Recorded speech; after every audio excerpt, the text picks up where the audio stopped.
Hello everybody and welcome back to the Legend of Grimrock 2 single character playthrough. My name is Highwing and today we're going to be exploring the Sleet Island. Now we've been here a couple of times before and I'm basically just going to see if I could pick this place just straight up dry. I'm going to explore around, see if I could get some supplies I may have missed, some stuff I might ignore. But there's a thing over here. Hard to see with the video feed, but this is a test of your ability to hold your breath. I'm gonna, kind of speed this up though, because this is slow.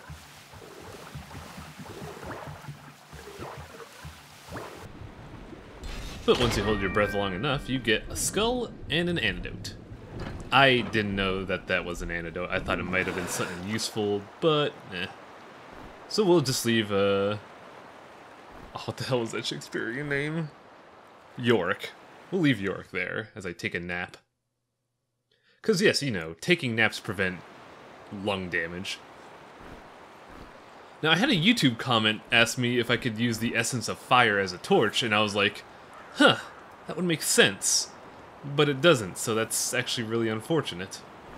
So we gotta use regular old torches, and we're actually gonna solve this puzzle for once.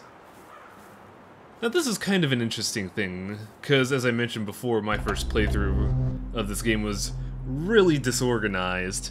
So this was actually my first, actual puzzle with the sliding block puzzles. And I thought that was really cool.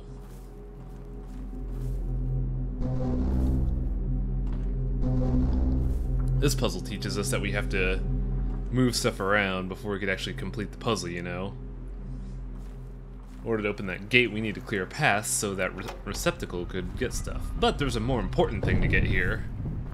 It's a box. A box with a lot of EXP. Now, you guys are probably not going to see this for a good while, but I have been reading the comments about how I shouldn't be carrying boxes. And in the later episodes, I heed that advice. Starting now I do, but right now I think for the rest of the playthrough I'm gonna have one box and 2 sacks. Mainly because the box is too nice for holding all sorts of stuff. I could keep both alchemy ingredients and the power stone stuff in there.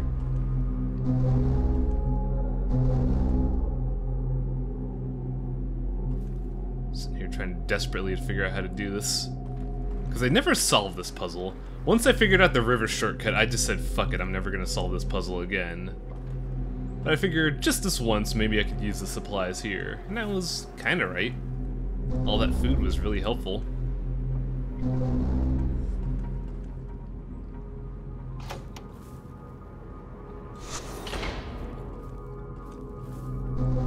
You pretty much need to solve that to open that gate in order to progress this level. Now today I kind of want to discuss, well, I don't know if it's called, I don't really do much, classic D&D or classic tabletop RPGs in general, but like, I kind of want to discuss multi-classing because that's what William's gonna be doing today. As I played more of this playthrough, I realized I can't just, be dedicated meleeman. I have to have some utility in other things. Also, I believe we picked up a lockpick somewhere, and I must have missed it in the preview video, whoops. But now that we got a lockpick, we're gonna go and pick a chest that I should have gotten a long time ago. It's this chest. This chest has bear claws! These are really good because in our circumstances, strength is gonna help out a lot. We don't have a lot of carrying capacity in between our low strength and our low manpower, so just having that extra force strength helps a lot. But as I was mentioning before, while we're out here, there's a secret I missed in the twig root caverns. There, I pronounced it right. Thanks, Thread. But this is the rogue vest. This is probably the best vest I'm gonna get unless I go into light armor. It gives us dexterity and it gives us a fair amount of protection, but as I was trying to get back to, multi-classing for this challenge is going to be kind of important, because even though I'm not, a dedicated wizard, I do have to learn some magic to survive. Some more than others, and also being able to use some of the magical artifacts will help a lot with this playthrough. It's like, as much as I've done this playthrough, I'm also using this LP to experiment with it a bit. Also, not these fuckers again.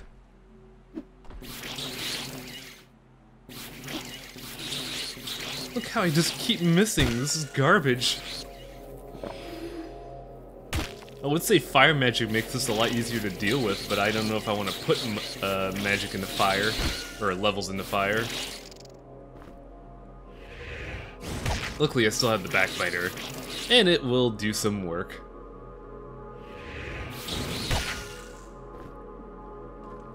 So that secret is a bit of a mean thing. They do warn you about it, but yeah, it's not cool. But you can go back in the teleporters and get some stuff. You could get yet another skull, which is pretty great. If you were playing a regular playthrough, your Minotaur would have 3 skulls.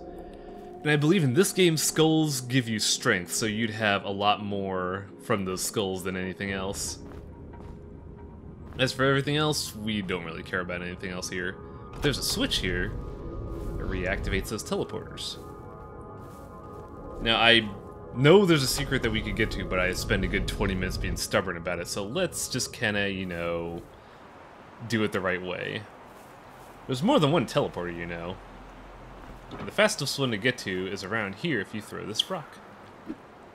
Now if we go back to this tile, we go to a secret, which gets us Orb. Orb is alright.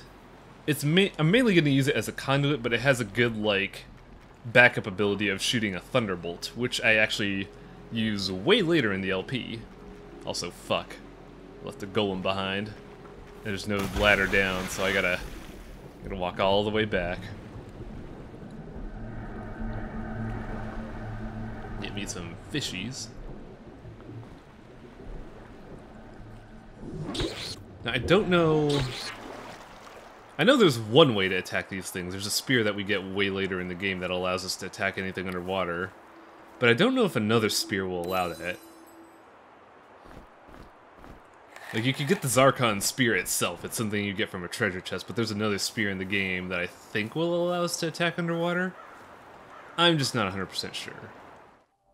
Now, here's a really cool place that I like just for its ambience. It's a graveyard.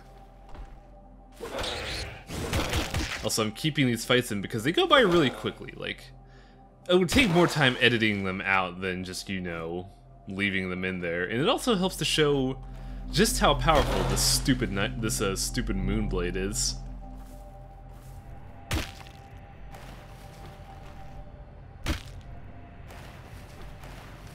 That idiot didn't even know what hit him. I want that sword. That sword is the strength version of the backbiter and just has naturally better damage overall, so it might...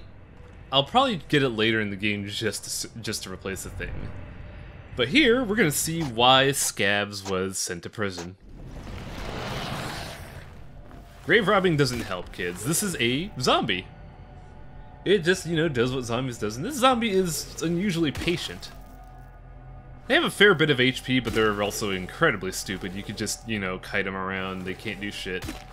You don't want to let them hit you, though, because they have this weird little, like, crazy rabid lashing out at you, and it can hit you up to 4 times for roughly 15 damage each hit.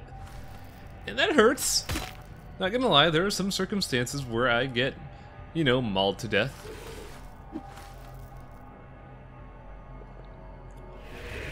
Not here, though.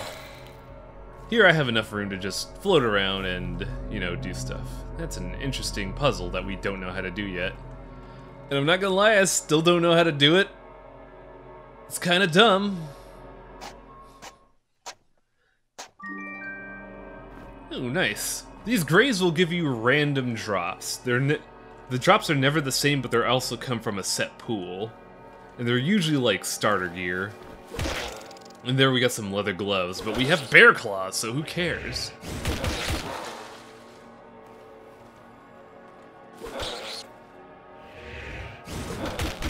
I'm really questioning the value of Furious Slices.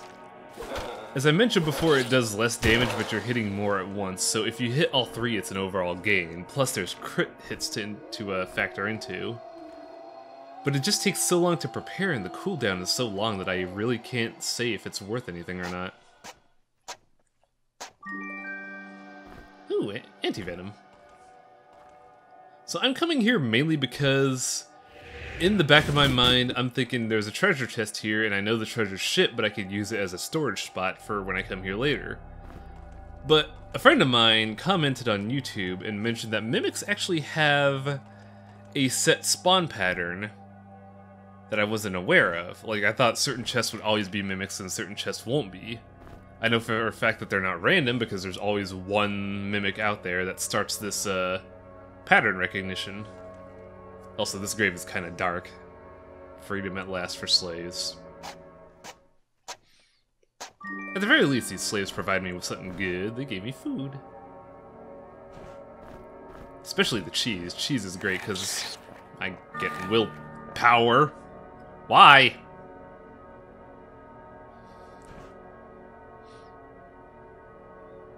Stats are balanced for now, but this is kind of the weird thing about Mutator. Sometimes it just doesn't go the way you want, and you get 3 consecutive stat games of willpower. But hey, I can cast magic now. Look at me, I can glow. Light spell is great. We're never gonna fucking use a torch again. I don't care if it's ambient or not, but no more torches. I need the inventory space. Now, as I mentioned before, there's apparently a set spawn for mimic rates, or a set mimic rate spawn. And I wasn't aware of this, so I panic.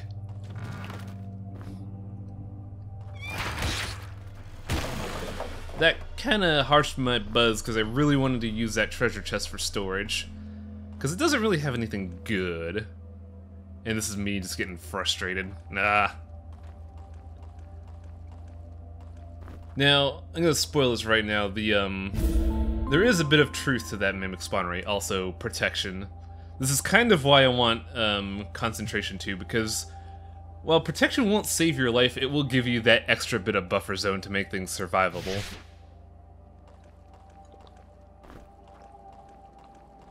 But yeah, as I learned through this playthrough, the mimic spawn rate is correct, and I don't realize it in the recording, so I get a lot of panic attacks. But we really can't do much in the graveyard right now. We don't have a gold key, so we can't get the super backbiter. We don't know how to manipulate that thing. Like, I just straight don't know how to manipulate it. Once I get the clues, I'll just probably brute force it again like I always do. But for now, we'll just enjoy the sun. It's a good day outside. Gonna just, gonna enjoy a little bit of a jog into an Egyptian temple again. Because now that I've got concentration too, I have a lot more utility. I could use a lot more things. Like I could cast certain kinds of spells, and I could use a lot of magical items, like the Stormseed Orb and the wand I left behind here. So we're gonna go get that real quick.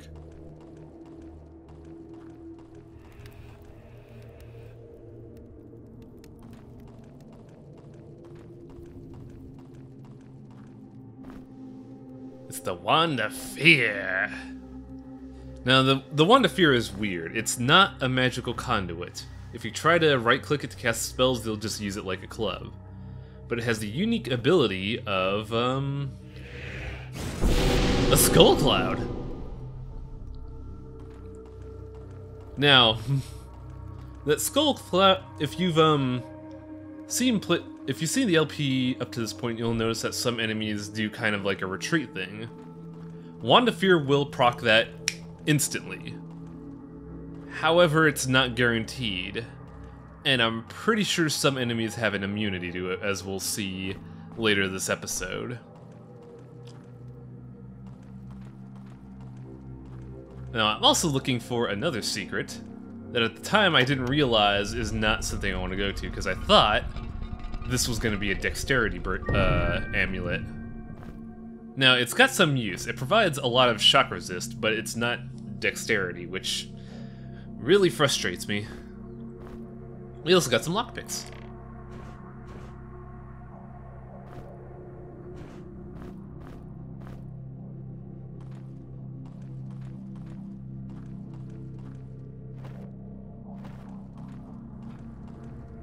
Kind of looking around here for stuff.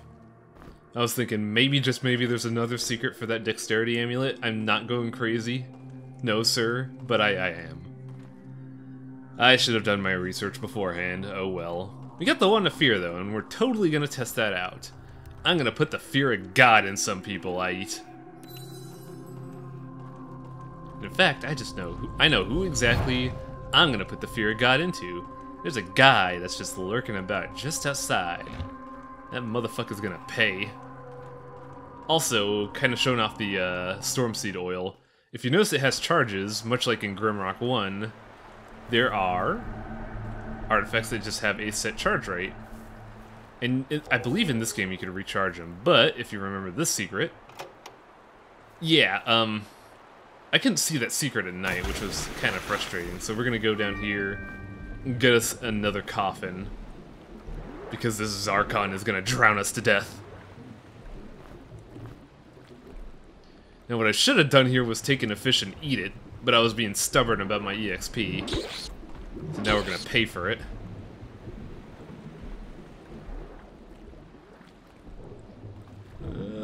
No! Get the fuck out of my way!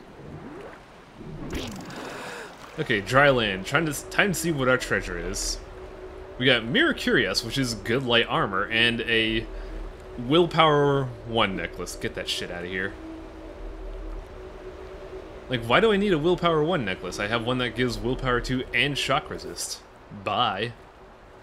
Now, granted, you're probably supposed to give that to one of your other casters when the other has another Willpower necklace, but I don't care. Throw it in the ocean. Let it spend eternity deteriorating in that small corner of the river. Now, I'm gonna show that rock what for. I'm gonna put the fear of God in rocks. Anybody see the issue here? No. Also, I have low HP. Time to go. So as I'm going to learn throughout the following episodes of the LP, the Wand of Fear is not as great as I expected it to be. Either that or there's just a lot of enemies that have immunity to fear, which would kind of make sense, but still is really disappointing. And we got one last thing we got to do around here on these Sleet Isles, and that's open up the way to the next dungeon. Over here. Wake me up, huh? I'm sure this horn will do it.